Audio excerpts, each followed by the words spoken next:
How do you ensure effective communication across diverse departments to maintain seamless operations and high guest satisfaction? To ensure effective communication, you should ask what the needs and wants of the guests, and then how you prevent some bad situation in the guest communication. So that's you need to ask guest what he needs or she needs in while check-in in the hotel. Next question, what strategies do you use to motivate and empower your team, particularly during high pressure situations like peak seasons or unexpected challenges? To motivate my team is usually open communication. Always ask for what they need to do in rooms and how they how they can assist the guests properly. It should be open communication, what's wrong in the room, so we can give the proper standard for guests. Third question po, can you describe how you evaluate the effectiveness of your leadership style and make adjustment to address the evolving needs of your team and guests? Can you describe how you evaluate the effectiveness of your leadership style and make adjustments to address the evolving needs of your team and guests? The strategy, what do you call this? Effectiveness of my leadership, I describe is by when, what do you call this? Kapag nag-uutos ako, they always follow what I said. They sink in their mind that all they do will be on standard procedure of the company. That's why we don't have any bad feedback from the guests. Fourth question po, how do you prioritize and implement training or develop programs to enhance your team skills while aligning with the hotel's long-term goals? For that, the long-term goals for management, you should be trained properly in a standard operation procedure of the hotel, and then you need to learn how to communicate well from the guests and from your co-worker.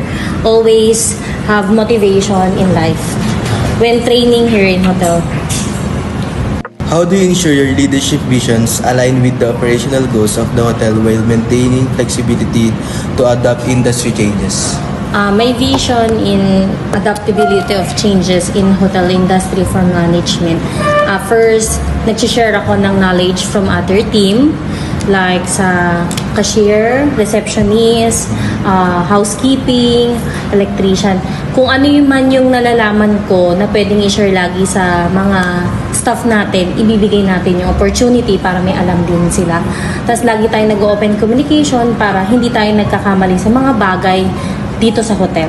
And then, yung vision ko din is dapat nagki-keep on improving kaming lahat. Lahat kami natututo sa lahat ng bagay. We need to learn more in this hotel so we can give a good service to our guests. What strategies do you use to balance the need for personalized guest experience with the efficiency demand of daily operations? Iba-iba kasi yung daily needs ng guests natin. So we need to ensure na meron available lahat lagi dito sa ating hotel, like personal care kit, hotel needs like food, drinks that they have, and we will ensure na yung daily needs, yung proper service, maayos yung pakikitungo ng mga staff natin sa mga guests para yung daily service natin sa mga guests namin is no complaint and bad experience in our hotel. Okay. What approaches do you use to lead your team through periods of high demand such as peak seasons without compromising service quality or team morale? Supporting my leadership po,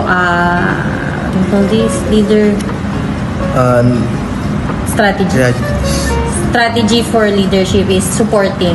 I'll support my receptionist through communicating with the guests when it's peak season, while transacting other, pag ina-assist niyo yung iba. So ako na lang mag-a-assist sa ibang guests para hindi naka-standby yung mga guests sa harap ng receptionist natin. And then, for housekeeping naman, I'll do help housekeeping staff for cleaning rooms, assisting kung ano yung mga quality ng kwarto natin na hindi nila mapapabayaan yung kwarto natin pag maraming guests.